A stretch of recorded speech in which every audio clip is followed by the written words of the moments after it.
Serve and Protect are here to help employees of the police, prison, military, fire and health services be ready to face whatever life may bring. We're passionate about improving the financial resilience of those who serve the nation, whether saving for the future or borrowing for today.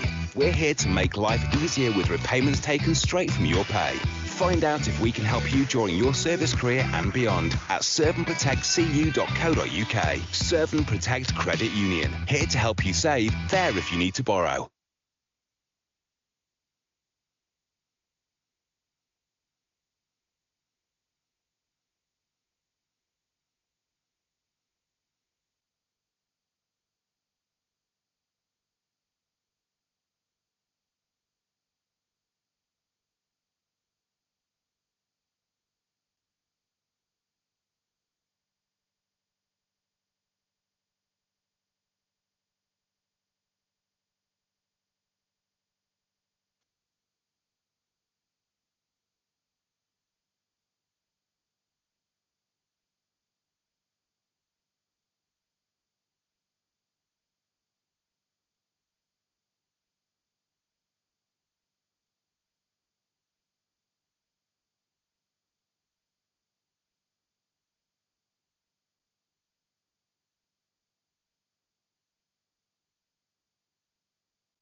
Good morning, everybody. Welcome to today's webinar, Masters in Investigation. First of all, thank you to our lead sponsor for today, Serve and Protect, and also Staffordshire University. In a moment, I'll do a short introduction about the National Detective Forum, but just to let you know, there's been a warm-up poll on screen. I hope you've all been completing that. I'll just go through some of the answers so far. We can see that it's actually split now, but 41% want to progress your careers, and another 40% is very curious about what this is all about. So hopefully we can answer questions during today's webinar, and any queries or anything will be covered hopefully by our speakers. So there will be a couple of other polls during the webinar, so please do put your answers in them, and we'll come back to them and cover them as and when necessary. There's also a Q&A section at the end of the webinar, and you can post your questions in the Q&A section on the top bar of Teams. You should see that there. You may wish to wait till the end of each speaker to pose your questions, because many areas will be covered by the speakers during their inputs. If necessary, I'll pose a couple of questions after each speaker, but we'll probably leave the majority till the end of the webinar. So I hope that all makes sense. I know a couple of you have already been asking around whether the webinar is going to be circulated. A link will be sent out later this afternoon to you all. So just by way of a short introduction before we get started, I'm Melanie Warnes. I've almost 30 years service in the police, 25 of those as a detective. I'm currently on the national board, having been elected onto there by my region in 2022, and I was previously the chair of Surrey Police Federation. So I'm the Detective Forum Secretary and National Lead for Detectives. I attend and feed into the NPCC meetings and rely upon the forum members' engagement to give a view of detectives at a national level. I also meet with other stakeholders, for example, HMIC, FRS, from an investigation point of view. So the Federation Forum is made up of Federation reps from the 43 branches across England and Wales, and I have at least one rep from each branch. The majority of workplace reps are on the ground, hard-working detectives, and are able to feed into the forum any issues, updates, and I can spread the word from a national perspective. So Forum are currently working to 3 objectives, the first one being reward and recognition, and that brings us straight into the webinar for today. We recognise detectives are not rewarded for the extra work they've done just to be a detective, studying and passing an exam, studying generally in their own time, as well as completing a portfolio and maintaining that PIP2 standard. Secondly, the impact of DG6. We know that that's had a massive impact to all investigators. And Ben Hudson, who can't be on the call today, has been leading on that nationally for us on behalf of the forum. Lastly, we're looking at enhancing detective roles in the Federation. Detectives have great skill sets to be reps, and we really would encourage more detectives to stand to be a rep in your force. So if you're on this call today and think you'd like to be a rep and want to know more, please either contact myself, my contact details will be in the chat, or any one of the forum members or your local Federation branch. Many branches we know have casual vacancies, so they may wish to fill them now, so do reach out if that's something you want to do. So we've set this webinar up as there's currently nothing to recognise the work of detectives and their experience, especially when they're longer in service or when they're leaving policing. So that's an option. This is an option open to all currently working at PIP 2 and above. So I'm going to introduce you to our first speaker. It's Paul Matthews, and Paul's going to tell you his story of how he came to be on a master's degree and the obstacles he encountered. Over to you, Paul.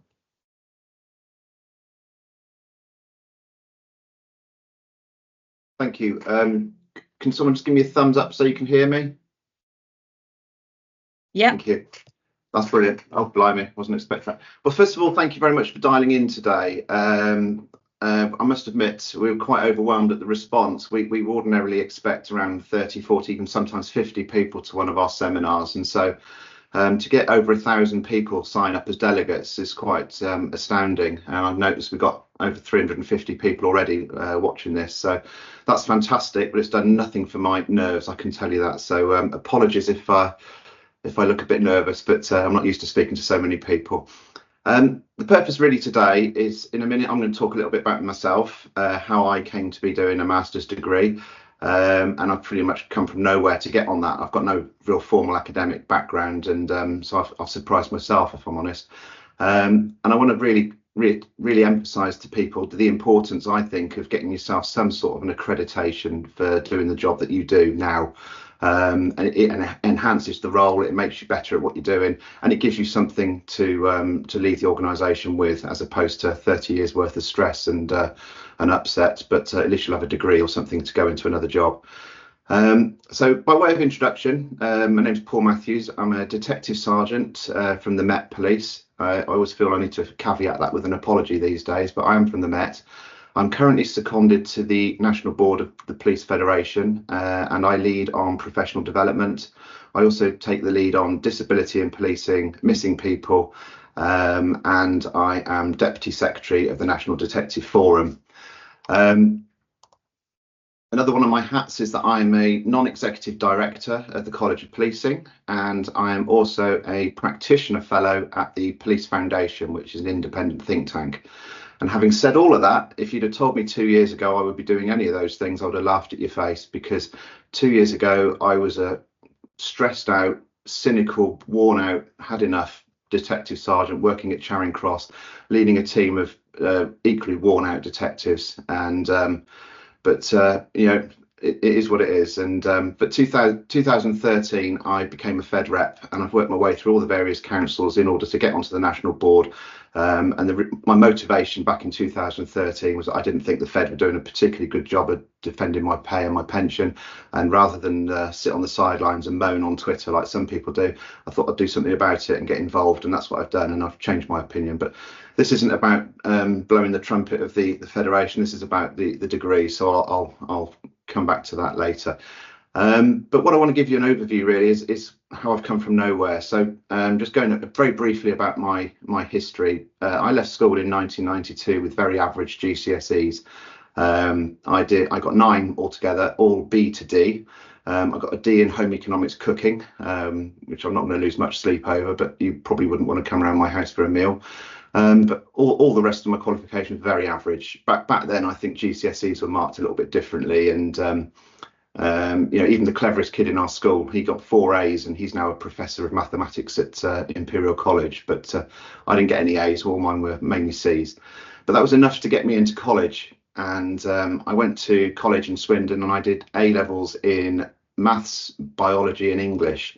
I had no particular interest in any of the subjects. I was just following the crowd, and everyone was going to college. I thought I'll do the same. But at the time, I was stacking shelves at Sainsbury's, and I remember I found myself working more at Sainsbury's than I was working at college. And after a year, I just wasn't going to college, and they kicked me out. So I didn't get any A levels, and I found myself a job working at Iceland, the warehouse, not the country. And one day I was working in the freezer part, and it was -40. And I remember blinking for too long, and my eyelids froze to my eyeballs. And it was then that I realised that I didn't really want to do this for the rest of my career. And I took myself off back to college. And this time I did an advanced BTEC GNVQ in leisure and tourism, which you might consider a Mickey Mouse course, probably is. But I actually enjoyed it. It was a vocational course. I'm a vocational learner. I'm one of these people that learns by doing. I'm not very good at sitting behind a book and taking things in. I did really well on that, and I got myself an overall distinction, which was the highest mark in the class. And that was good enough to get me to university. And I went to Leeds Metropolitan University back in '96. And I did a bachelor's degree in leisure studies, which again is by today's standards, a Mickey Mouse course, isn't it? But for those that know Leeds, it's a bit of a party town, and I soon reverted to my party ways and found myself playing lots of rugby, drinking lots of beer, and doing very little in the way of studying. But I did manage to graduate, and I graduated with a third class degree in leisure studies. And the reason I'm telling you all this is because I've worn that qualification around my neck like a lead weight for the last 25 years in the police, without probably not even knowing it. It knocks your confidence. It's held me back from going for promotion, for going for specialist posts, and it just makes you feel like you're inadequate a little bit. And I remember my first week at Hendon, I was given a letter inviting me to apply for the accelerated promotion scheme because I had a degree. And I didn't even bother reading it. I just screwed it up and threw it in the bin because I didn't think anyone would entertain someone with a third class degree in leisure studies. And I pretty much now regret that, because what I lack in academic background, I kind of made up for in hard work. And I've worked really hard over the last 25 years in the police. I've done all the usual response and neighbourhood work. Went into the CID quite early. I did a couple of years stint in Wiltshire Police, and then came running back to the Met when I had to work for a living. And I became a detective in 2008. I did a couple of years in counter-terrorism, worked my way. I got myself promoted in 2016, and I've worked in all the CID departments. And from 2013 onwards, I was a workplace rep as well. So I was doing that alongside my day job. So that's my academic background. But when I got elected 2 years ago, or just under 2 years ago, onto the national board, I put myself forward to be the professional development lead. I don't have any background in training. It was just, if I'm being honest, it was a vacant position and seemed interesting. So I put myself forward for it, and it got me working with a lot of the universities who were delivering the PCDA entry route, the degree entry route for the new recruits. And I've always been, and I still am a little bit, a firm believer that you don't need a degree to be a police officer. But what I did find out, what I didn't really understand at the time, but I do now, is that back in 2015, policing as an operation was assessed by the College of Policing. It was assessed by IFATE, who deal with the apprenticeship levy, as operating at an educational level of 6. So regardless of what you think about degrees, you are operating, when you finish your probation, you are operating at an educational level of 6, and that is the equivalent of someone of the degree. Now, I'm not saying you need a degree. What we're saying is you should be trained and you should be operating at an educational level of 6. And if you've worked that hard and you've got to that level and you're operating at that level, why wouldn't you want some sort of an accreditation for it? That doesn't have to be a degree. It can be a certificate, a diploma or something, but something that you can have in your hand when you leave the organisation to say that I've worked my way to that level. And as Mel alluded to earlier, people who are working at PIP2, detectives or beyond that, you are operating potentially at a higher level than that, an educational level of 7. And that's the equivalent of a master's degree. The reason I'm mentioning all of this is because that is your gateway to getting on to a master's degree. You don't need necessarily the qualifications or the failed qualifications that I had.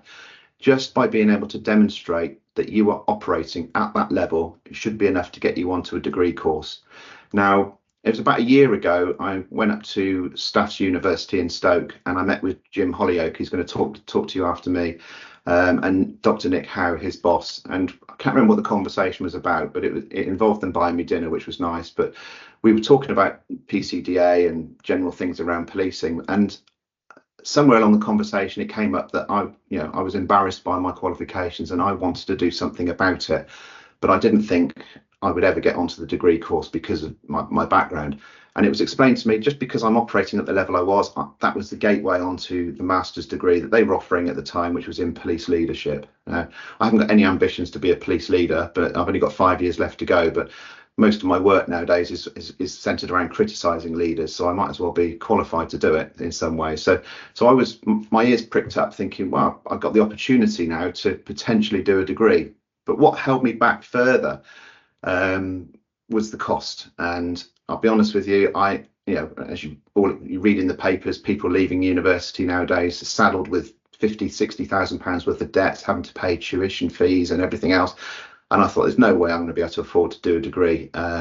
It's far too expensive, and but it isn't as bad as you think. The cost of a master's degree, it's gone up slightly this year, but the cost to do the degree, it's a 2-year course over 2 years. The whole course is just, I think it's about £9,000, and we're in the process, subject to confirmation, of negotiating for Federation members a 20% discount on that £9,000. So once the papers are signed, once it's all authorised, that should bring the cost of the degree that they're doing down to a more manageable £7,000 or just over. So broadly speaking, that's £3,500 a year. You pay, I pay, I think it's just over £900 ahead of each semester, which is 12 weeks long worth of lectures. So the cost of it's manageable. So getting onto the degree is doable because you're operating at that level, and the cost of the degree is in my mind manageable. And there are other funding mechanisms which we'll explain later, and Rob Lovesey is going to talk at the end. He's put together on behalf of Serve and Protect Credit Union a police education loan, which is a discounted loan for Federation members who enrol onto the degree course, which you can pay off over a number of years, makes it more manageable. But why would you pay to do the course if you can get someone else to pay for it? And the most forces, I know the Met do deliver about 30 to 40 bursaries every year. So you can either get your degree part funded by your force or paid for entirely by your force. And equally, the window is open at the moment for the College of Policing bursary, and I think someone's going to drop into the chat bar now the link to that. So you can apply to the College of Policing, and they have a similar number of bursaries, 30 or 40 a year. So if you can't get a bursary to pay for your degree, then obviously it's worth looking at, and you can't afford to pay for it yourself, then have a look at what Rob's going to talk about later, and you can get yourself a police education loan. So getting onto the degree is doable, and funding the degree is doable. And then the other obstacle that I thought would be a problem was the time. And contrary to popular belief, I actually do work quite hard on the national board. Probably not as hard as I was when I was a detective sergeant in the Met, probably not as hard as you, but I do work as hard as I can. And it's hard to find the time to do study, I thought. But my lectures are on a Wednesday evening. They start at 4:30. I have 2 lectures back to back. They're about an hour and a half long, all done on Microsoft Teams, all done in my office or living room. And I pretty much write my Wednesday evenings off. But they're all recorded. It's all done on Microsoft Teams. The lectures are recorded. If for any reason I can't make the lecture, I can just dip in and watch it at a later date in my leisure. Equally, it's there's a transcript as well. So if I need to take anything away, I can do that. So it's entirely doable in terms of time. You can do it on a Wednesday, or whatever day the lectures might be. And if you can't do it, then you can watch the recordings. Another thing as well was, although I probably didn't make much use of the library when I went to university, but those that did spent a lot of time in the library reading a lot of books, doing a lot of studying. It's not like that anymore. And I'm probably preaching to the converted here. You might already know this, but it blew my mind that The university library is all online. And what's not in the university library, I can find in the College of Policing library, which you can all get access to with your PNN police accounts.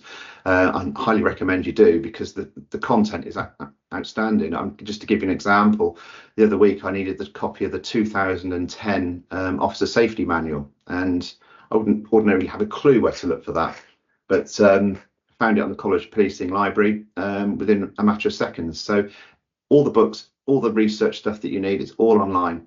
And furthermore, you don't need to study, read the books from front to back. You can do keyword searches. You can find what you're looking for in seconds. And just to give you an example, my last essay, which was 4,000 words long, the reference list, I think I got to about 30 or 40 references in my reference list.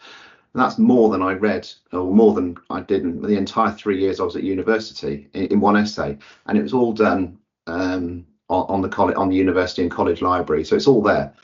So the point I'm making is this: I don't have to step foot into the university. It can all be done in your own living room. It's not as expensive as I thought it would be. I never thought I'd get the opportunity to do a degree, but just by demonstrating the ability, the level I was working at, that's got me on it. And it's got to the stage now where I'm thinking, I'm obviously I've got another year and a half to go, but I'm wishing I did this 20 years ago, if I'm perfectly honest with you. It's got me thinking differently.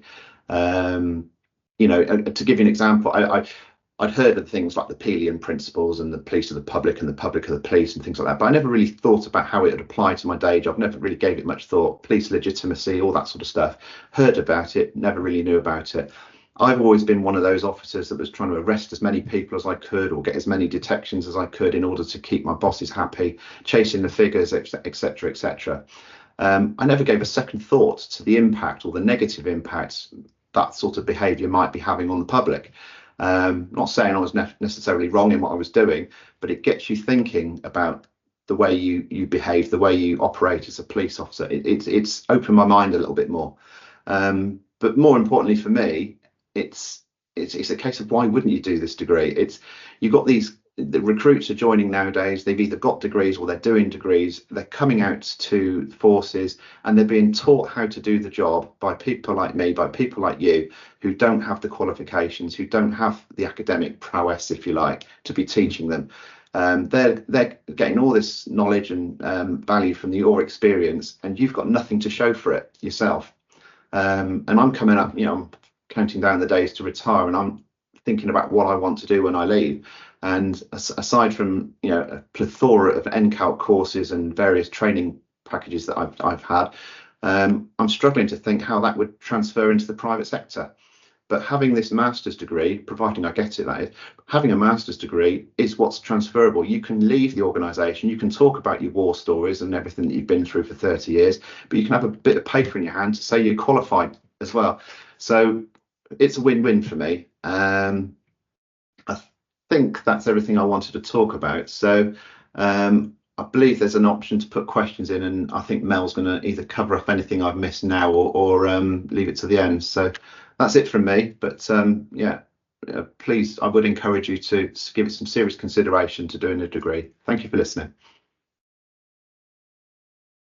Oh, thanks ever so much, Paul. That's great. One that's just come in now around funding. You have said that you did touch on that slightly, and we will cover funding options a bit later on. You'll see in the chat there's a link to the College of Policing bursary applications as well, and also to the process of selection if funding opportunities is limited places. So I think we'll cover that later on. There was a comment with regards to, wouldn't it be better to concentrate on police training rather than doing a separate degree, actually? But this isn't really aimed at new recruits or those young in service. This is really aimed at those more experienced officers, those experienced detective investigators that are currently tutoring, mentoring young in service cops that are getting something tangible for when they leave policing later on, and yet they've got sort of all this experience and nothing to show for it when they've left policing 30 years on, or indeed those officers that might well be able to use use a master's degree for promotion, prospects, etc. But we will cover some of that off later on. So I think what we'll do now is hand over to our next speaker, James. James is the Senior Lecturer in Policing and Leadership at Staffordshire University, and he's going to speak to you about the Master's Degree course in Investigation. Over to you, James. Okay, good morning, everyone, and thank you for Paul being a very authentic stand-up act. I'm just going to talk a little bit about the poll, because we obviously wanted people to be able to explain why they were here, and it's interesting, isn't it, that a lot of people are here trying to add to their own professionalism and career development, and that really is what this course is all about. But there's also a poll that has appeared on your screen now to really give me an idea about the kind of issues that might be information you might need to be able to make that decision now, or maybe at some point in the future. So if I could just ask you to use this poll and just start filling that out, and then as we get through the presentation, I'll be in a good position then to be able to answer some of your questions. And I've seen some of the questions in the chat. My colleague Nick Mills, who we've worked with on designing this course, a detective trainer and now one of our lecturers in investigation at Staffordshire University, will also be able to answer some of the questions in the chat there. So hopefully that will help as well. So yeah, have a look at that poll and see what it tells us. So we're going to talk now then, whilst that's whilst that is being completed, and then we'll move on to onto this career. So some of the questions that are in the chat, I'm going to be able to answer. We can see, as I expected, really funding is going to be an issue. I'll be able to talk a little bit more about that. Study time, yes, definitely. University support, definitely. Academic entry level, yeah, we're going to cover that. The experience needed, that kind of comes out of the same thing. There's something else, it maybe we'll be able to answer that today. My colleague Nick is going to try and answer some of these questions as we go along. But clearly the main issue there, as I would have expected, is funding. We're going to be able to address that to some degree, and Rob later on is going to be able to talk about that. But we're also going to be able to talk about what we might be able to do outside of this meeting. So yeah, if we can go to the presentation then, please. Okay, so this is the course that we've designed.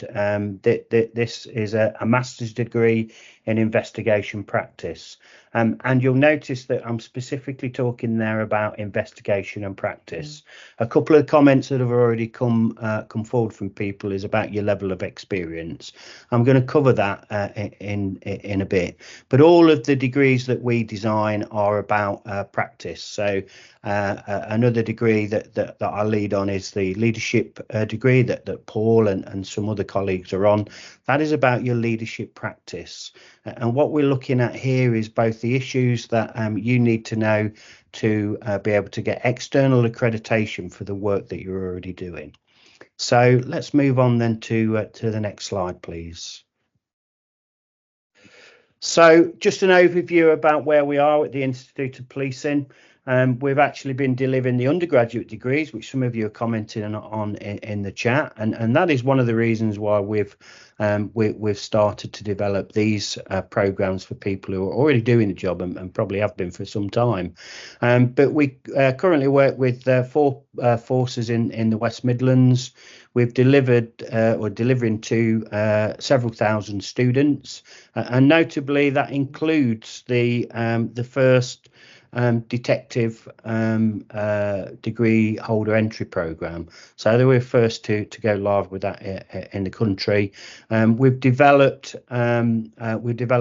a very much blended learning approach, but predominantly for postgraduate courses, an online learning approach, and Paul explained that from a practitioner's point of view. We are also now in the process of developing apprenticeships for a serious and complex crime, and actually developing a direct apprenticeship approach to detectives. But outside of all of that, you can see the diverse team that we've actually got there. We are very much about promoting career pathways for people and advancing policing.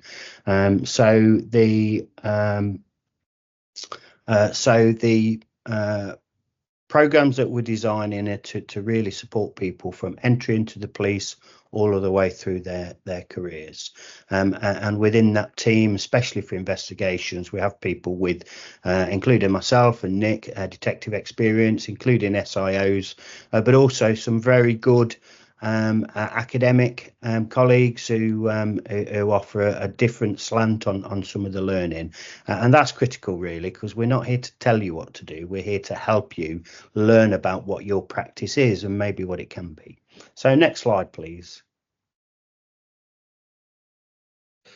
So this tells us something that I think we already know, and these are 21st century policing challenges, but arguably these challenges are being tackled in a 20th century way, maybe even a 19th century way. We understand the challenges of politics in policing. We have that at a local and national level now. Policing is becoming more complex. Think about things like the CPIA, and that was designed, when I was still a constable, for a very different time. It certainly didn't take into account the complexity of digital investigations. Our partnerships, we need partnerships, but often those partnerships are strained, different competing factors, and so on. Media influence, well, you've only got to look at the media every day, and some of these things that are in the slide here. The difficulty we've got is that facts are often conflated to fiction are conflated to facts, and people believe those things. The rapid change, to think about the changes that have happened just since COVID, let alone before COVID, how things are changing within society, but not necessarily changing within the police. We know this, you live and breathe it every day, a disjointed criminal justice system, if indeed you can call it a system. And whilst we kind of try and patch it up, and there are obviously going to be very good working relationships in some areas, a real lack of consistency. And then culture. Obviously, I've highlighted there the Casey review. That I think can be translated across the whole of policing, maybe the whole of policing to some degree on a global level, but certainly in terms of England and Wales. So there's some of the issues that we're dealing with, and we hopefully through your learning can help you to tackle. Next slide, please.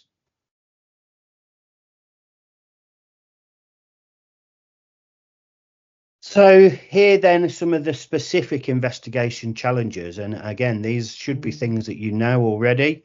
There is believed to be a 7,000 gap in detective recruitment. That's according to the Police Foundation, and they are an objective arbiter of such things through their research. There's limited recognition or resourcing to support the role of a detective. Again, you know that, and to some degree, we are obviously educated undergraduates who then go into policing, and we know that there is limited support for the detectives that are there already to tutor, to mentor, to support their colleagues who come in with exactly the same mindset that many of us join the police with, but not necessarily the level of support that's required. We talked about a criminal justice system which is arguably in crisis, and we know in a year where there is going to be an election, Labour are making lots of promises. We can only hope that does happen if they do get elected.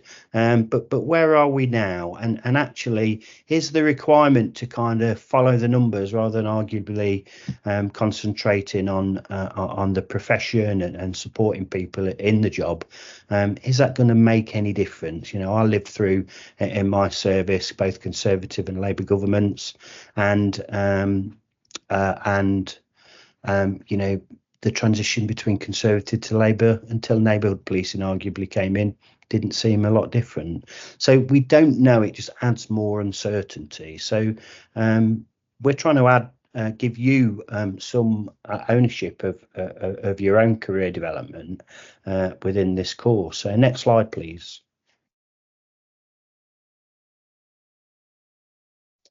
So here's the rationale then on that basis. We know that investigations take place in that complex environment. This is actually from one of the books that we use as part of our development. Alison Krigo, if anyone's used Hydra, they developed that as well. But this particular research was based on SIO's experiences, and this is now going back, you know, some 15 odd years. And yet it's still relevant today, probably arguably more litigious and more complex. We know, and this is the College of Policing's work, it's not my work, but we reference it against what we're trying to develop for you all, is that things are changing rapidly, that inequality, these societal issues are happening on a global basis. You are dealing with crimes in your neighbourhoods that might be being perpetrated across the world. You are seeing crimes that and investigating crimes that arguably you might not have been investigating even 10 years ago. So that pace of change is increasing, and some of the challenges that are put forward as being in 20, 30 years' time are already happening. So our argument is that we can mitigate some of these things through professional development and do that on a personal basis. So we're going to use your expertise and then blend it with our expertise, and then give you ideally externally accredited validation for your own professional experience. And as Paul has said, we're doing it in as flexible learning environment as we possibly can. Kind of tried and trusted now, but we are developing that as well. We can be as adaptive as you need us to be, and we're going to talk about that in the next section. So next slide, please. So what we've done then is that, and I know I can't answer all of the questions in the chat, although I can see them coming up. That's because when we deliver online, we're opening up this channel for our learning as well. But today we're here with a purpose. We will give you the opportunity to ask many questions, and Nick is now joining me now. Nick is the arbiter of this. Nick is a former detective trainer, and now works with the Institute of Policing, and Nick is the brains behind this. My job's to kind of give him some top cover or run interference to get it through the university processes. So what Nick has done here is to map PIP against university learning outcomes and standards, and we've done that by combining the work that we do with our undergraduate degrees with what is publicly available through PIP, to then be able to validate this course. So this course does not give you PIP status. Let's be crystal clear about that. You can only do that through the police. And I noted the comment earlier about training. We have no issues whatsoever with PIP training. In fact, we fully endorse it. What we want to do, though, is to give you something extra. And so this mapping process that Nick can explain should be able to give you some level of equivalency and really reflect the real learning that you're doing. Nick, do you just want to explain that in a more technical way, please? Yeah, will do. It's great that you built me up there, Jim, because I'm coming in now on my mobile phone because I can't get Teams to work on my laptop. So I'm having those issues today, but nonetheless. Improvise, adapt, overcome. Absolutely, Jim. Absolutely. Yeah. So The programme really, I mean, there are many sort of professional qualifications around this area of work, but the unique aspect of this is that the approach right from the start was to reflect and was to base it upon that PIP progression. It's a language that investigators, that detectives understand and know, and having been a detective for 25 years, prior to retirement, I know the level of learning and the level of pain that you go through in order to achieve qualifications that effectively expire when you leave. And it's great to see, and just from the poll, Jim, just to see that what we kind of thought has been borne out. Just when I looked a few minutes ago, it was about 75% people on here are looking to progress their career or don't have formal qualifications. And we've had a question in about I left school with GCSEs and then went into the police. Well, that was me. You know, I left school with O levels because I am that old, but I went into the police with the thought that perhaps I wasn't, you know, at the right level. I didn't work at the right level to be able to get a degree. And then facing retirement, I ended up going down the education route by working in the training department and leading the investigative training in the West Midlands. And I've now got educational qualifications. And what I would like to say about that is that everybody on here, anybody who works in investigation, you are a critical thinker.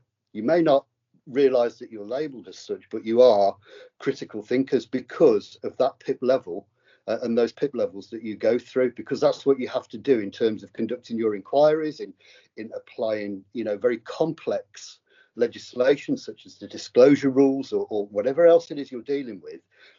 You are thinking at that level. So that's why we've applied the programme, kind of having a not mirroring, not reflecting, but looking over the shoulder at that PIP progression. So PIP level 2 clearly sits in terms of learning, in terms of qualification, towards the end of either the PEQF programs, the new routes, or the recent routes into policing, or that PIP 2 accreditation in force.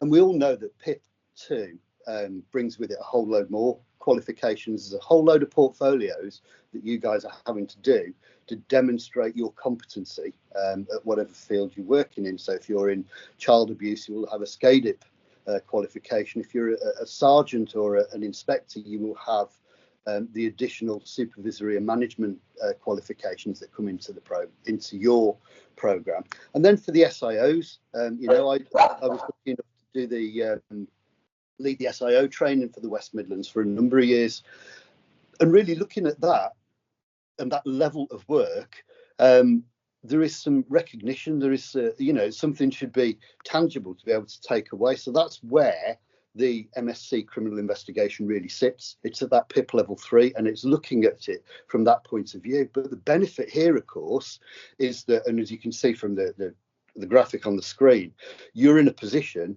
if you are qualified and able to get onto this programme, and I know we're going to talk about that perhaps in some depth here and probably in the future with individuals, but you can achieve that level way ahead of going through that programme through the police. Now, as Jim says, it doesn't give you that PIP level 3 accreditation, but if you've looked at and qualified with a master's qualification and can demonstrate critical thinking at that level of investigation, then in terms of, firstly, your career progression, it's going to be a big sort of plus point there. But equally, once you're done with the police, you still have that's still transferable, and that's really where it sits. So if we could have the next slide, please.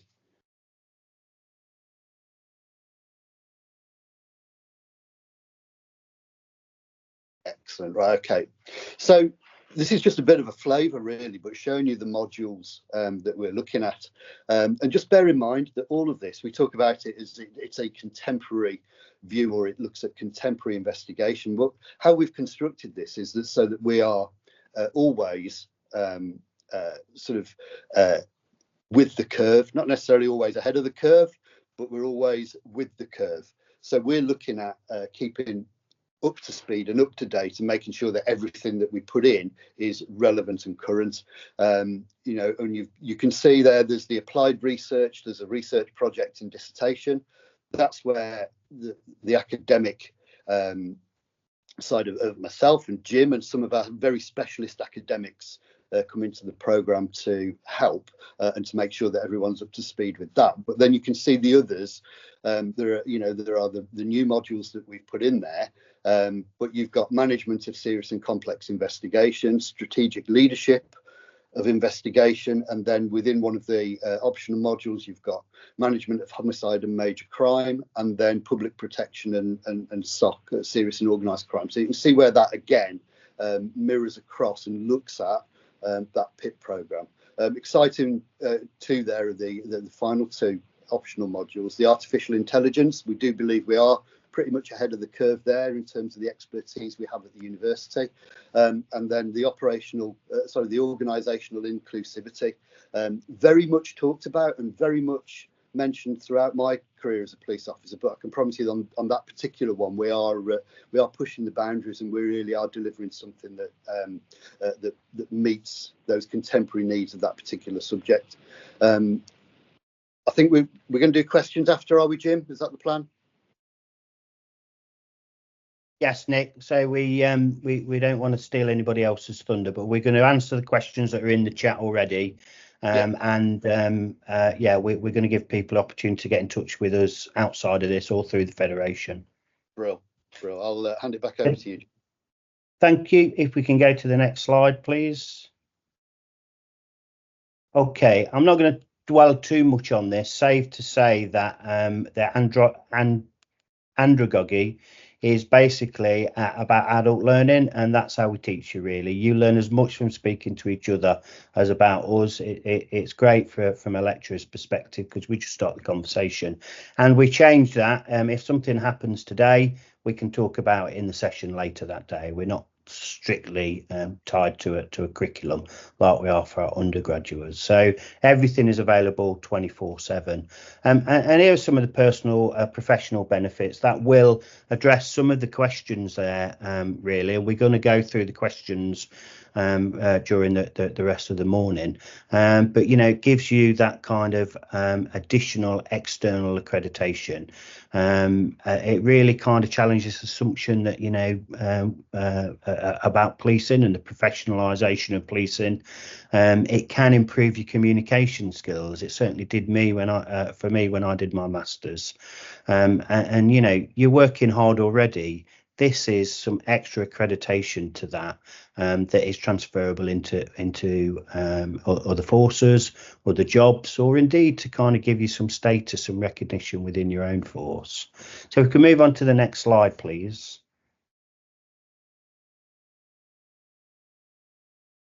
So I'm not going to go through these. Paul's already attested to this, and I can say as a course leader that we've built this course on actual feedback, not doomed to success like a lot of police operations are. These are some of the comments that students have made. So this method of learning does work. It may not be how you learnt to learn when you were younger, but it is something that's really effective, and you can do it at your own pace. Everything we do is recorded. You have access to the tutors, including me as the course leader, and we do that predominantly through Teams, so it's really, really flexible, and you can adapt your learning around it. And I think it works particularly well for those who are on shifts. We've got current students on shifts, so that works really well also. So think about that. In terms of the flexibility, it is doable. These are from real life people who have worked in policing, including shift workers, senior officers and police staff members. So if we can move on to the next slide, please. So these are some of the frequently asked questions, which is why we asked the poll. And I'm going to answer some of those questions in the next slide. And this genuinely comes out of when we've reached out to people, or people have reached out to us to address some of those questions. So let's answer some of those questions then. Next slide, please. Okay, I'm told I'm frozen. I don't know whether I think you can hear me, but Don't worry about the image. I'll switch my camera off, and I'll switch back on again. That might work. So firstly, everything, if you're accredited to PIP 2, you are already eligible for the course, but don't worry if you're not, because we assess your course based on your operational experience. If you've passed exams, demonstrated your commitment towards passing exams, if you've got lots of operational experience, we can take that into account and have done. Paul talked about his his story. Lots of people have put in here, you've just got GCSEs. Yeah, but think about all the other things you've done. Everything is delivered online at predetermined time at the start of a semester, like the teaching quarter, if you like. Then we tell you when the teaching is going to be, but that's the planned teaching. It doesn't stop you accessing the material, the recordings, the transcripts, the learning material that we provide for you, the online library, 24/7. So you just need to access the internet to learn. Just a warning point here, don't use your job laptop. I suspect many of the reasons people can't get online today is because they've relied on police technology. This is about your learning and practice. It can be promotion. It can be as a way of keeping people retained within the organisation, but mainly it's about your personal and professional development, and you've got a transferable qualification outside of that. It is open to police staff and indeed to people from other organisations as well, so non-police investigators. But obviously today we're concentrating on the Police Federation, but if you're here from the NCA, yeah, that would apply to you as well. Paul's already talked about the contact time. That's a roughly equivalent. There is probably similar amount of time averaged out each week for reading and looking at articles and so on. So yeah, it is doable within that space over the course of a week. And yeah, they are the fees. I can't get around that.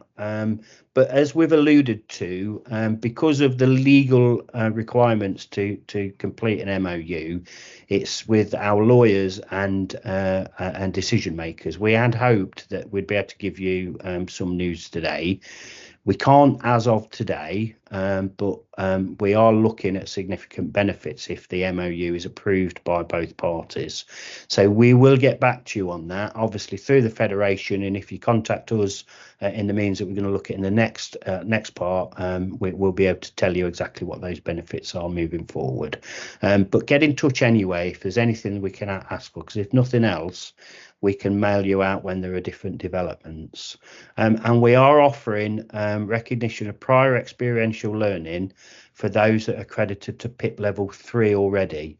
Again, you're going to need to check that out with us, just so we make sure that it does fulfill the criteria, but we're going to talk about that in a bit. And the reason is because, as Nick has explained, due to the mapping that is required. So if we can move on to the next slide, please. I've just seen one question. Do you need to be in the PIP process? You don't, because we can take in other relevant professional experience. So there's 2 QR codes here. I'm not bright enough to be able to do these myself, so colleagues have done these for me. The first one there, and we will put the link out there as well, is to find out more about this Masters. It will take you directly to our online information page for this course, and you can apply through that as well. If you are in full-time employment, don't select the full-time option. You're never going to be able to have the time to do that. So select the part-time option, which is around about 20 months worth of learning in total. So that's how you can find out more information for yourself.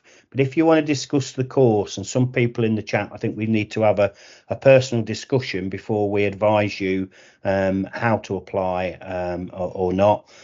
So the link there will take you to a form, and we will get back to you after Easter. It won't be this week. We'll get back to you after and either arrange a personal meeting with you or to answer your question directly. And particularly if you're looking for RPEL, please use that form as well, and we can tell you what level of evidence we're going to need to be able to offer you that. The beauty of RPEL is that you may not need to do all of the modules. So once we can see what you've already got, we can then say, okay, these are the modules and the indicative costs that would apply to you. So that really is my piece. I've probably gone over time a little bit, but there's a lot to kind of pack in there. So I don't think we'll be doing any questions now, but I'll be available later to answer any questions directly. Thanks ever so much, James. That's been really interesting. And I know you've covered quite a lot of the topics that have come through. So I think we'll leave most of the questions that are still to answer for the Q&A session later. If anybody has got other questions to ask that you want covered, please can you put them in the Q&A section rather than the chat? It's quite difficult to go between the two. I appreciate that some people, I think I saw a comment around if you've got in through a browser, whatever that may mean, you might not have the Q&A section available, but we will try and answer as many questions as we can later on. Jim, I think the QR code for the RPEL isn't working, so we'll have a look at that. But there will be an option to register your interest to get some contact back later on. So our last speaker today is Rob Lovesey from Serve and Protect. So I'm going to hand you over in a second to Rob. You'll see a quick 30-second video before Rob starts to speak, and he'll talk to you about a number of options that are available to you. Over to you, Rob. Serve and Protect are here to help employees of the police, prison, military, fire and health services be ready to face whatever life may bring. We're passionate about improving the financial resilience of those who serve the nation, whether saving for the future or borrowing for today. We're here to make life easier with repayments taken straight from your pay. Find out if we can help you during your service career and beyond at Serve and Protect. Right, well, hopefully that woke everyone up there. It's brilliant to be on the call this morning, and I was asked to just work alongside the National Police Federation and Staffordshire Uni just to look at a potential funding option to try and help support, officers who might be looking to come to get onto this course. We've got a few slides, so we're going to cover off the different options that are available and just to raise awareness to some of the financial support that may be available. So next slide, please.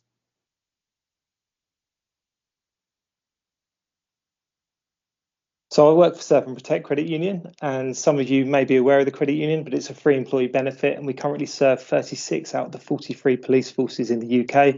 We help people save, but we're also there if they need to borrow money with repayment straight from their pay. Next slide, please, Lisa. Not a lot of people, there's a lack of awareness about the credit unions within the police family, and we're actually one of the largest credit unions in the UK. We serve nearly 45,000 members. We're really proud to look after £81 million worth of saving, and we actually have about £74 million out on loan to our membership. Next slide, please.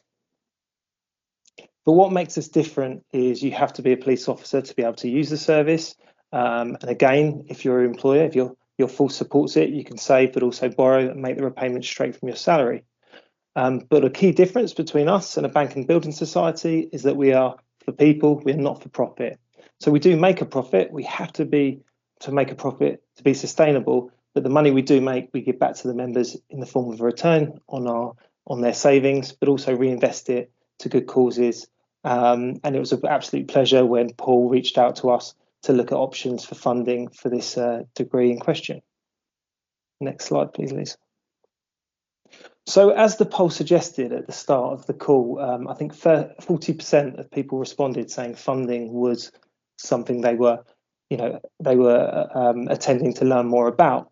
Now, we're living in a cost of living crisis, and I think one of the things that's pertinent when we launch a course like this, the cost, it was discussed at around the £8,000 mark. We know that in society at the moment, I think 46% of the UK population have less than £1,000 in savings. And I saw a stat earlier that actually said, quite shockingly, I think 25% of Brits actually have £200 or less in an easy access savings account. So you may be on the call and thinking about how I'm going to fund it. You may be fortunate enough to have savings to be able to fund the degree, or have friends or families be able to turn to. Now, we just wanted to make sure that you know your options are available. So if you do need to borrow money to fund the course, as I say, you know the range of options that are available.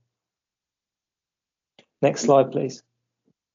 What we're finding, though, is from the work we do with police officers and staff, that a lot of individuals maybe aren't aware of the actual rates that are being charged by external providers. So if I ask you this quick poll, do you know what the average APR is for a credit card as of January 2024? If you can just take a moment just to respond and submit your answer, and we'll just see if people are aware of the sort of rates that are being charged externally.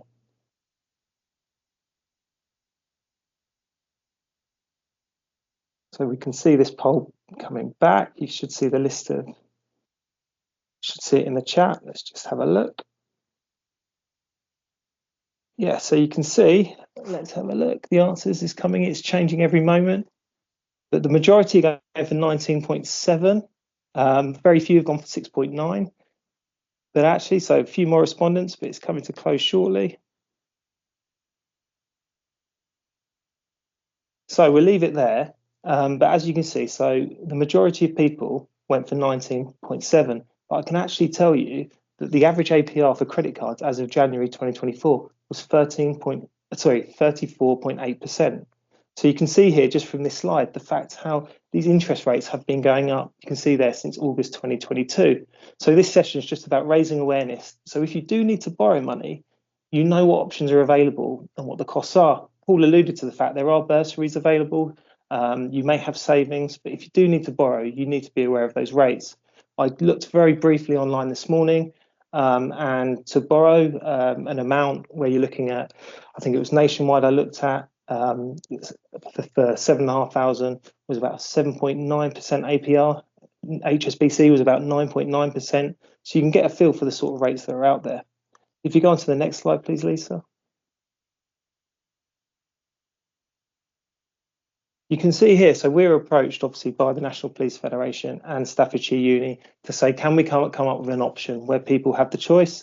And if they do want to take a loan to fund the course, can we give a preferential rate for those individuals that have been accepted onto the course? And we came back and said, yes, we can do a loan. So here's an example. So if you borrowed 6,500 over 36 months, you can see what that looks like. We'd have a fixed rate of 5.9% APR. That has the repayment just under £200 a month. And you can see there at the bottom, so the total interest charge. So this is what it would cost you to borrow the original amount would come in at £591. So the total repayable just over £7,000 there. That is based on £6,500. Obviously, Jim alluded that the cost of the course is between sort of £8,000 to the £9,000 mark, but there may be potential discounts, but those negotiations are ongoing. All I can say is that Serve and Protect have committed to this headline product to offer a fixed rate of 5.9% for people that are accepted on the course. They still have to obviously go through our affordability assessments and standard checks as members, but the option is there. You just need to know we exist, because as I say, there are other providers, whether it's credit cards, whether it's those banks and building societies, that are actually charging quite high rates at the moment. So it's just worth knowing your options that are available to you. Next slide, please, Lisa. The credit union as well has additional benefits. So there are no early repayment penalties. So if you want to pay lump sums off, you can clear that loan whenever you wish. There's life cover that's provided. So should the worst happen to you, we clear the loan and the burden's not passed on to any family members or your next of kin. And actually the interest is calculated on the reducing balance. So the more you pay off, the less interest you pay over the long run of the loan. Next slide, please, Lisa. So how do you qualify? As I say, it's not guaranteed. We can't just give this money away to everyone. Because we are regulated, we're responsible lenders. We have a standard affordability assessment. We will do credit checks. We look at something called open banking. You will have to provide proof that you've been accepted on the course. And obviously, all this eligibility criteria will be outlined on our website, and we'll share a link with that page so you can learn a bit more about that. Next page, please, Lisa. This is just an example of the sort of proof that we'll look for that you've been accepted on the course, and this is just a copy of your unconditional offer. I think this is a nice little example that's provided by us to us by Mr. Matthews, which is great. So this is the sort of thing we're asked for, and obviously that will be shared with you if you were to be accepted onto the course. Next slide, please, Lisa. So if you did want to apply, as I say, there's the link there. It's a separate landing page, which is going to be shared by the University, College of Policing, National Police Federation. You won't be able to find it on our website because it's just solely linked to this course with Staffordshire University at the moment. As I say, it outlines all the criteria, and there's a form at the bottom that you can complete. Obviously, you will need to be accepted on the course to qualify for that headline rate. If you did want to get a quote in principle and a decision in principle, you're welcome to apply, and then we can come back to you with a decision to say, yes, you have qualified initially for the funding, so you can then go and have the conversation about getting accepted on the course. Next slide, please, Lisa.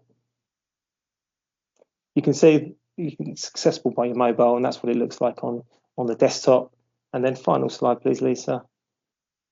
You can see here we're really passionate. I deliver a lot of these webinars online, but also face-to-face. If you or your colleagues want to learn more about different ways they can manage their money, or cost of living or financial resilience support that's available, just register for our range of free webinars. You can see here we do a range of topics: managing cost of living, budgeting and spending, boosting your credit check, and what lenders look for. These are all ways just to make sure, essentially, that you're in a really good position. So if you ever need to borrow money, you've got the most, you've got a range of options that are available, and you're getting access to the best rates that are out there on the market. So thanks for listening to me in this short stint. I'm going to hand back over to Mel, and I think she's going to answer some more questions. But thank you for listening, and there's the QR code. Please do click that. You can learn more about the product. And as I say, be great. Become part of the Serve and Protect family. You can join our website. Thank you. That's great. Thanks ever so much for that, Rob. Just one very quick question that's just come in at the end for you, Rob, really. Can I apply for a loan even though I'm not accepted onto the course for general purposes? And the answer is yes, under usual Serve and Protect ways, but it wouldn't be this particular loan at this rate, would it? But Serve and Protect are open to anyone in the police family to apply for. Absolutely, no. Yeah, they can start saving or apply for credit for other purposes. Absolutely. Thank you. Lovely, thank you. So there's loads of questions for you, Jim and Nick, that have come in. So if we just cover a few of those sort of themes, and you have already, and Paul, you have in part two. So some people are talking about sort of the time that this course is going to take in their own time, working really hard and shift work, etc. But I'm right in saying, I think, Paul, you did cover it, that that the lectures are one day a week on an evening generally, and they are all recorded, so you can go back, can't you, to re-watch those? Yeah, as I said when I did my talk, my lectures are on a Wednesday. They start at 4:30. They're an hour and a half long. I do them back to back with normally with a bag of chips halfway through. If I can't make the lectures because of work, it's all recorded. I can dip into the Teams chat and link and watch the lectures whenever I want. What I will say, and I didn't mention it when I did my talk, was the lectures are actually quite engaging. You're being taught by, in the main, former police officers who have their own war stories and an interest in the subject, but it's a job you're doing anyway, so it's not like you're learning quantum physics. It's not something brand new that's being spoon-fed to you. You've got stories to tell, and the lectures are interactive. It's not, you're not sat in front of a PowerPoint and being spoon-fed stuff, so you're able to contribute, and I find it really engaging. And like I said earlier, my way of learning is a vocational way of learning. I learn by doing. I wouldn't really benefit much, if I'm honest, to a lecturer just reading from a book. I need to be able to have that two-way interaction, and it's for me, I'm finding it really, really interesting because of that. That's great, thank you. So James, people are asking around sort of the timeline around applications and things. When can they apply? When does the course start? And sort of what's that process? Okay, so the course is live now. So if you go to our website, we'll share the link, the direct link. It is available through the QR code. I think the other QR code for some reason didn't work, but we'll share that outside. But if you go on to look at postgraduate studies, Staffordshire University, that link is live, as it is for our Masters in Leadership of Policing, the course that Paul's on. So what would happen is that you make that application. It goes through some internal processes, takes around about a week or so. Then your application pops up in my inbox. I look at your application, and if it's good to go, and most of them are, I will take into account not just your academic studies. So if you've got an undergraduate degree, or even if you've got a master's degree, yes, that would get you on the course. But I'll look at your operational experience as well. And, so we have people who have not necessarily passed any formal exams, but have been able to demonstrate their learning in the workplace. And if I'm still unsure, then I'll arrange to have a Teams meeting with you and we'll just have a chat. It's called an academic interview, but it's an informal chat, really. And then you'll be made an offer, generally speaking, an unconditional offer. And I'll be honest with you, if we think it's going to be too much, then we'll have that conversation with you. Because the last thing I want to do is accept someone on the course and then set them up to fail. But generally speaking, if you've been in and around policing for any period of time, you're already demonstrating that level of commitment. And then the next intake, the intake that is now open, is for September. So that would start at the end of September. Again, it will be an online induction course. We'll introduce you to your module leaders. We have a digital technologist who will support you. In fact, he's actually done some of the learning. He's one of our staff colleagues, but he's actually done some of the modules and got his own learning. So our friend Imran there, I hold in massive high esteem for his support. And we do everything that we can to hold your hand during your learning. You have got to do the essay, something I've had to explain to Paul. He's got to do that himself. But we do offer a lot of support, more so than I think most regular university courses would offer. And I say that having done my own masters at a very good university, but the level of support that I got in terms of my learning outside of the lectures was minimal. Okay, thanks, Jim. And Nick, do you want to come in on that, or shall I carry on? No, I was just going to say, in terms of, you miss a lecture or you go through a recording and there's something you're unsure of, we take it really seriously in terms of offering support outside of that as well, as module leaders, as lecturers, as running the course. So that support runs throughout, not just around kind of the essay sort of bit. It runs throughout. And someone also mentioned about the types of assessment. It's not all essays, it's not all formal academic written essays. We use a variety of assessment as we go through, presentations and all sorts of different things to try and make that as inclusive as possible to all learners. So I just wanted to point that one out.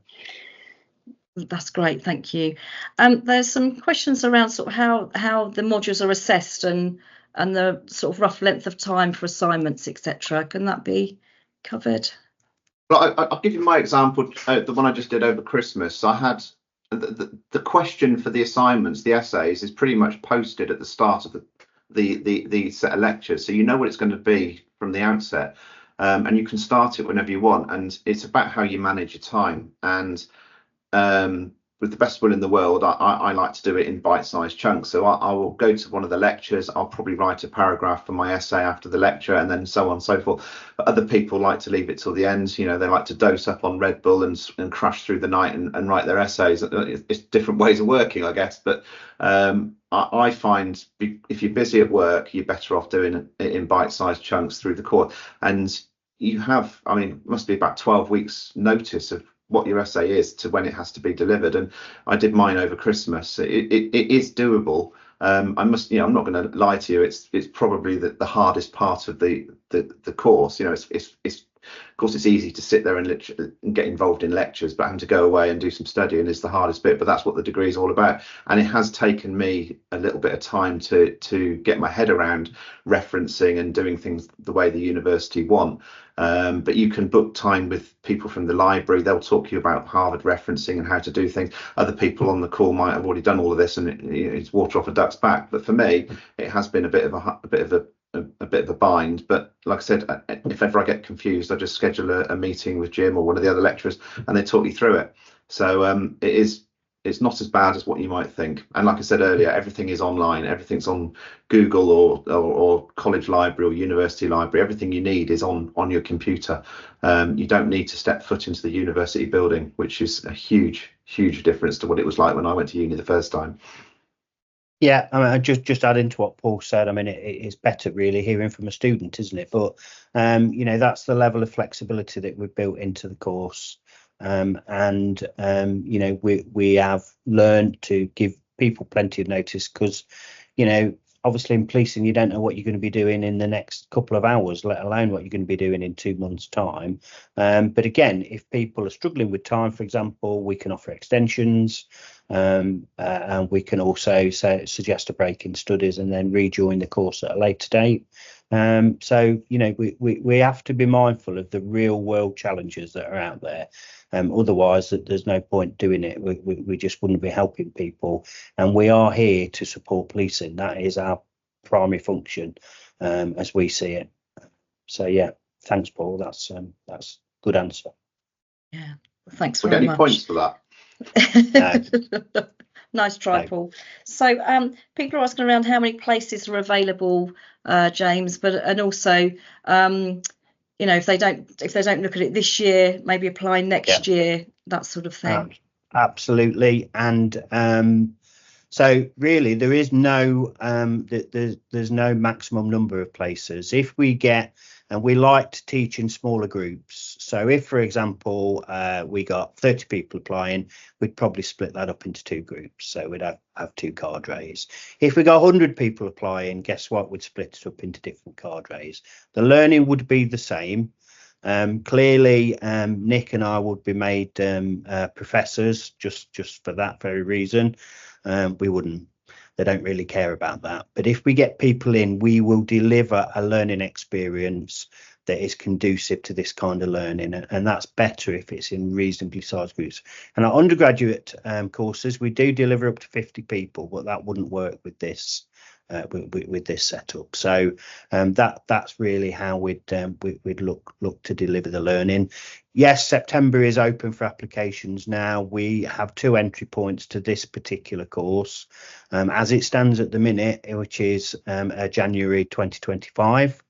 So that will be open as soon as one closes. That said, if there are people here from forces, and I've seen there's some potential interest, if a force was interested in working with us to design a course for their own officers, we would sit down and work something out. The beauty of this course is because it's modular, we can design the modules to suit. So it could be that we either do something with the force and that offsets some of the fees, or we work it out in a different way. But as it stands at the minute, this is a standalone course. But if people want to come and speak to us about a different model of delivery, bespoke to their needs or organisation, we'll work with you. Really, that's the idea of being flexible and adaptable. Mel, can I just cover off one question that was raised a few times? It was around what we're trying to do as a federation here. This is more or less, we're looking at this more of a pilot, if you like. We've collaborated with Staff Uni, we've collaborated with Serve and Protect Credit Union in order to try and get a package together for mainly detectives. Because, like I said, the Detective Forum has been working for a considerable number of years trying to enhance and bring some kudos back to the role of detective. But it's the same applies for police officers. This is really targeting people who are doing the job already. You're already operating at that level, and you need to, I would argue you need to get some recognition for what you're doing. it's just because it enhances your current role, and it also gives you something to leave the organisation with.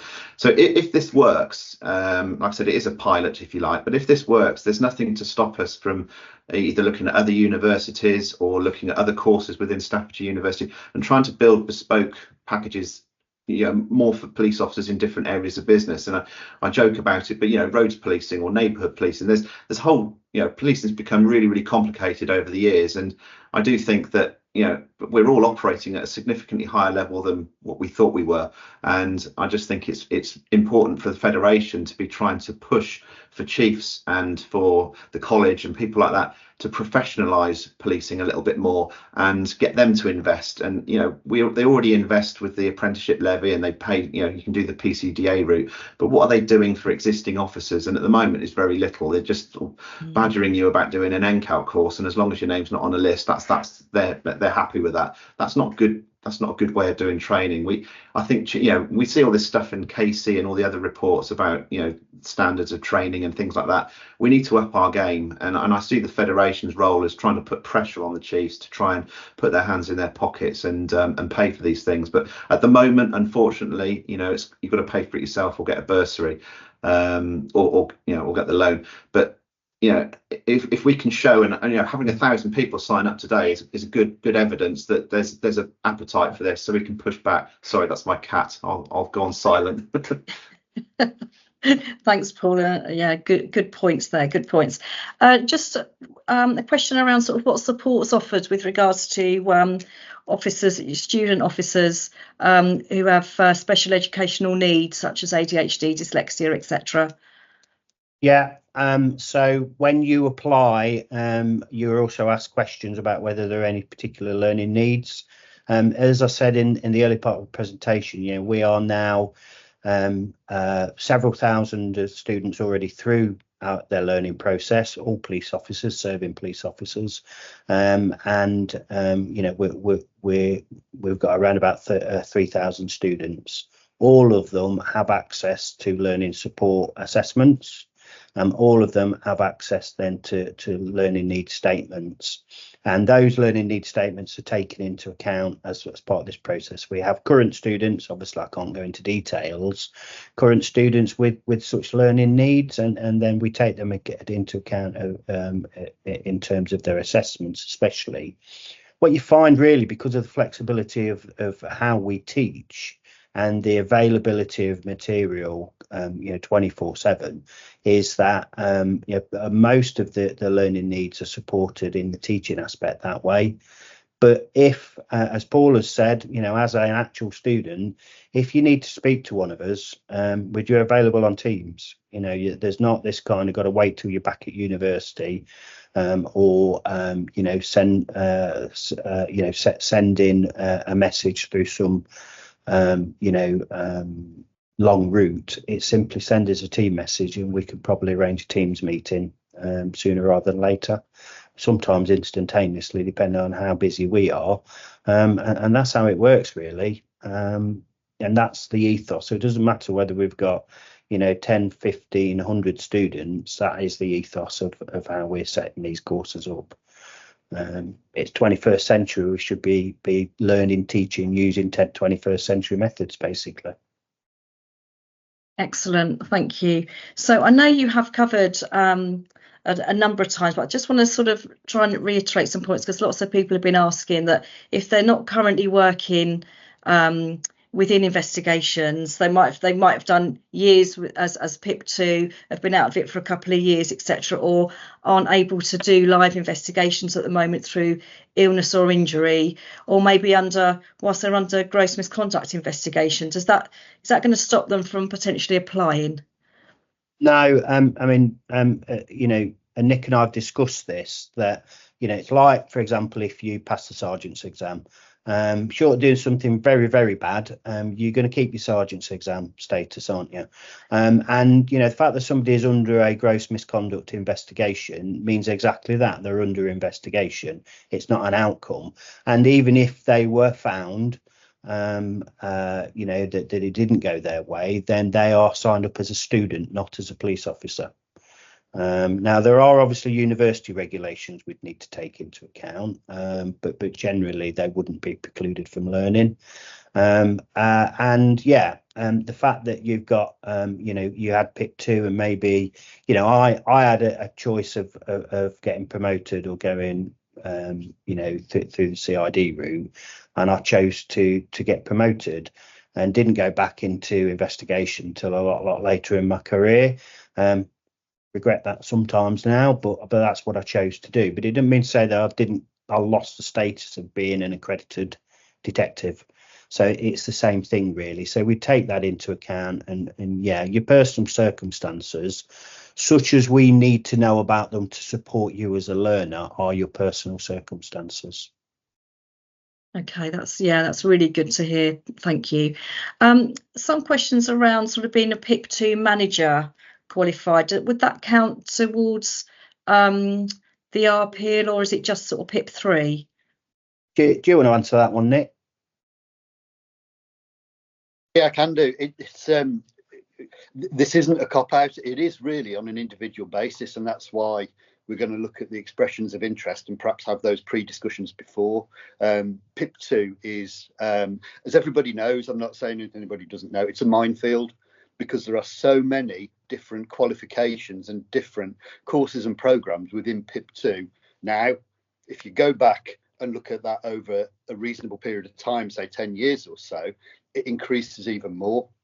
So what we would do is, I suppose the short answer is yes, probably, but we'd have to look at each one on an individual basis. And it's not always just about which course did you do and which portfolio did you do. It's around operational experience and the departments and maybe other aspects of work that have been done. Like, I found when I came into academia that they were looking at some of the projects I'd worked on that actually had some relevance to my experiential learning, whereas at the time I was probably trying to get off them as soon as I could. But actually, the experience I gained there got me something in terms of research and other things. So the answer is yes, probably, but we'd look at each one on an individual basis and work that through.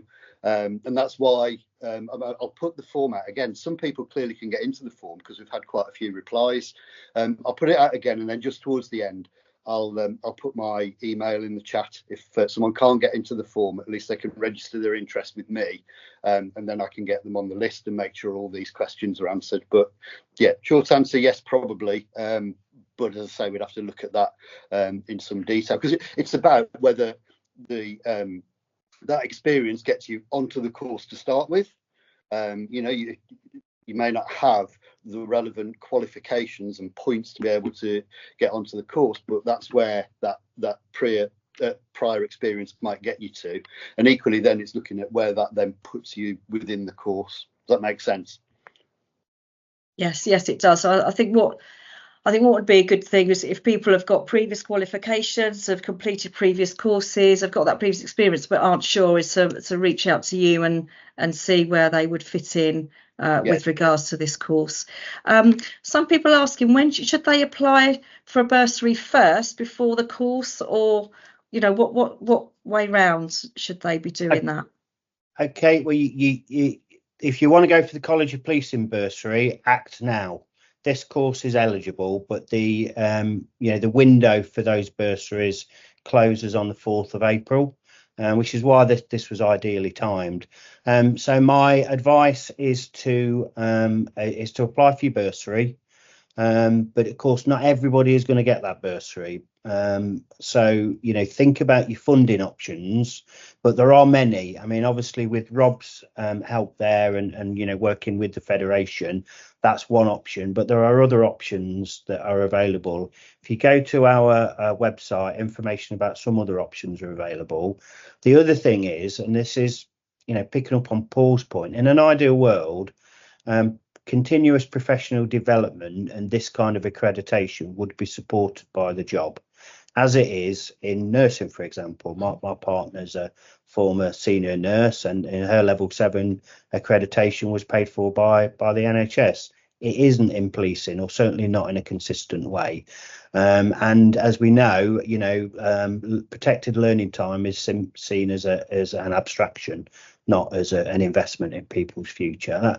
That's one of the reasons we're really keen to work with you all and find different ways. So it's thinking about that. But I would suggest for the College of Policing bursary, do that straight away, but use this course. At some point, they are going to want to know that you have applied for the course, so get your application in as well, of course. But bursary first, use this course, the codes on the course. It is eligible. We already have students who have successfully applied for the bursary on the course, and it certainly funds a big chunk of their fees. So and actually you can apply next year as well, so you can apply for like next year's fees if you're not successful this time. So as to why the college does it in this way, that I'm not sure about, but I suspect they've got a certain amount of money as everybody has to spend in a certain amount of time, so it makes sense in that way, definitely. Okay, thank you. And you don't have to get like a line manager's approval before applying for a bursary or anything like that, is it? It's a personal thing. You could just make that application. Yeah, I'm not an expert on the bursary, but the College of Policing do provide a fantastic amount of information on there. So have a good look at that. Okay. It's open source. I've not got the link to hand, but we've been putting it in the chat. So have you? Fantastic. That's fine. Yeah. So have a good look through that. And it might be a course that your force says that actually will only support it if it goes through a line manager. Whether that's the right way, it's not for me to comment now. Right, no, that's fine. That's fine. I mean, many forces actually offer bursaries, so do contact your own force as well as to whether that's an option. Because if they do fund you or part fund you, there's an ideal opportunity then to really push for a bit of protected learning time. If the force have given you that opportunity to or assisted you to attend a course, then why not offer you some protected learning time as well, because it's a bonus for the force for you to have that qualification too. So I just wanted to just go back. I think there was just one other thing. I think somebody said that they've gone to apply now, but it only offers the full-time options. Are they in the wrong section? Yeah, no, they're in exactly the right place, okay. But you'll find that you can toggle down to the part-time option. Okay. We do offer it as a full-time course, but you'd have to be a full-time student in essence. Paul's already told us about the trials and tribulations about what that might entail. But if you are either full-time or part-time officer, you wouldn't be able to undertake the full-time studies, and we'd only offer it subject to interest. So we really need to have kind of 5 or more people interested. So if you go onto the website, I've actually answered one of those questions in the chat. Go on that, toggle down to the part-time option. It's the same cost, it's the same delivery, just done in a different way that is more adaptable to your needs. It's actually about 20 months worth of learning, not 2 years, but it just means that you've got longer to do everything, and you need that time in fairness. Okay, thank you. Right, I think we're going to have to wrap up. We have run over, but I think there's some really interesting points and questions that needed to cover.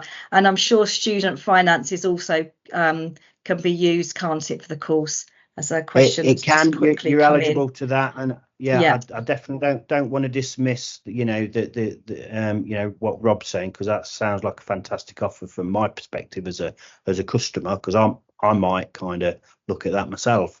But student loans, we all hear these horror stories, and they're genuine, of people coming out of uni, undergraduate level, at like 60 grand's worth of debt. Obviously, it's not going to be that. There's no other fees that come with it. The worst you're going to be able to have to do is get yourself a reasonable laptop if you've not got one already. So yeah, that's student loan is available for this course as well. Amazing. So I think we're going to wrap up now. I just want to thank again our sponsors for today, Serve and Protect and Staffordshire University. There's a QR code here, everybody, that's still online, and a link for you to give your feedback. We'd love feedback from you around today's session. We want to put on more webinars for detectives and investigators, and that's something we want to do later this year, as well as an event that we've got booked for an online event in June. So do register with us, give your feedback. We'd love to hear from you all. We can't put more webinars on, and we don't know what you want unless you tell us, and we'd love to do more for you. So we look forward to seeing you all again at other events that we're putting together, and thanks ever so much for your time today. Thank you.